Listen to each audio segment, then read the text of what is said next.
में कहा है कि 3 जगह पर आटे की रंगोली काम करती है जिसका फल 1000 गुना होता है। 3 जगह पर आटे की रंगोली काम करती है। हमने पहले भी कहा, पहला पितरों की पूजन हो रही हो, पितरों का पाटा भरा रहा हो, पितरों के लिए जोत लग रही हो, पितरों के लिए या अन्य स्थान पर कहीं पूजन हो तो वहां पर आटे की रंगोली काम आती है। वहां पर रंग बिरंगी या पत्थर की रंगोली नहीं, मिट्टी की रंगोली नहीं, आटे की रंगोली काम आती है। दूसरे नंबर पर तुम्हारे घर में यज्ञ हो रहा हो, घर के बाहर यज्ञ हो रहा हो, यज्ञ चल रहा हो, उस यज्ञ में 3 परिधियां बनती हैं ब्रह्मा विष्णु महेश की। देखिए आप लोगों ने, यज्ञ कुंड जो बनाया जाता है उस यज्ञ कुंड पर पत्थर की रंगोली नहीं, मिट्टी की रंगोली नहीं, आटे की रंगोली डलना चाहिए। ये पहले डलती थी, अब लोगों ने फैशन में दूसरी डालना प्रारंभ कर दी।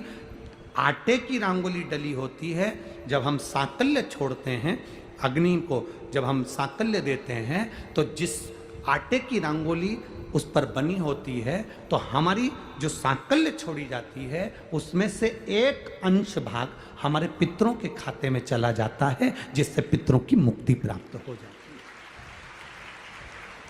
तीसरा, आटे की रंगोली तीसरी, घर में शादी हो रही हो, मंडप बंधा हो, उस मंडप के नीचे जब पूजन हो रही हो उस समय पर पत्थर की या मिट्टी की रंगोली नहीं। अगर पंडित पूजन करा रहे हैं या मंडप की पूजन हो रही है जिसके नीचे लड़का लड़की की भांवर होगी, दूल्हा बैठेगा, दुल्हन बैठेगी, वहां मिट्टी की रंगोली या पत्थर की रंगोली नहीं, उस जगह पर आटे की हल्दी की रंगोली डाली जाती है। अब आपके यहाँ डालते कि नहीं डालते पता नहीं, पर हमारे यहाँ शास्त्र रीति कहती है ये 3 जगह की जो रंगोलियां हैं ये हमको आटे की रंगोली डलने से, क्यों शादी के मंडप में पत्थर की रंगोली या मिट्टी की रंगोली क्यों नहीं डाली जाती? शादी के मंडप में यहाँ दूल्हा दुल्हन की शादी होती है, वहाँ पंडित जी भी आटे की रंगोली डाल देते हैं, घर की बहन बेटियां आटे की रंगोली डाल देती है। उसका कारण क्या होता है? जिसकी शादी में मंडप के नीचे आटे की रंगोली डलती है वहां पितरों को निमंत्रण नहीं देने की जरूरत पड़ती, वहां पितर उस वर कन्या को आशीर्वाद देते हैं जिससे उनका वंश बढ़ता है, वंश रुकता नहीं। और ये निश्चित है जिसकी शादी में, जिसके विवाह में आटे की रंगोली डलकर भांवर हुई होगी उसके घर में संतान सुख रुक नहीं सकता, उसके यहाँ संतान का सुख होता ही है। जिसके यहाँ आजकल ये पत्थर रंगोली डाल देते हैं, डाल दिया और कह दिया बस, क्योंकि आजकल फैशन में तो दुनिया जी रही है, तो वो आटे की रंगोली कौन डाले, तो वो फैशन में चल गया। तो संतान की प्राप्ति में भी थोड़ा सा, अब तुम देखो पहले का समय आज का समय कितना अंतर है हमारा।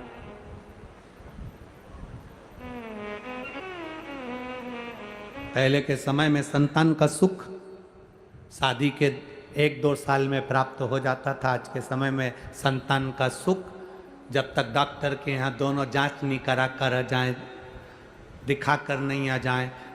सब लोग कह रहे हैं डॉक्टर साहब जरा देखो संतान, डॉक्टर साहब बोले जांच करना पड़ेगी, बहू की भी जांच हुई, बेटे की भी जांच हुई, सब अच्छा है, उसके बाद भी संतान का सुख नहीं। की चौखट।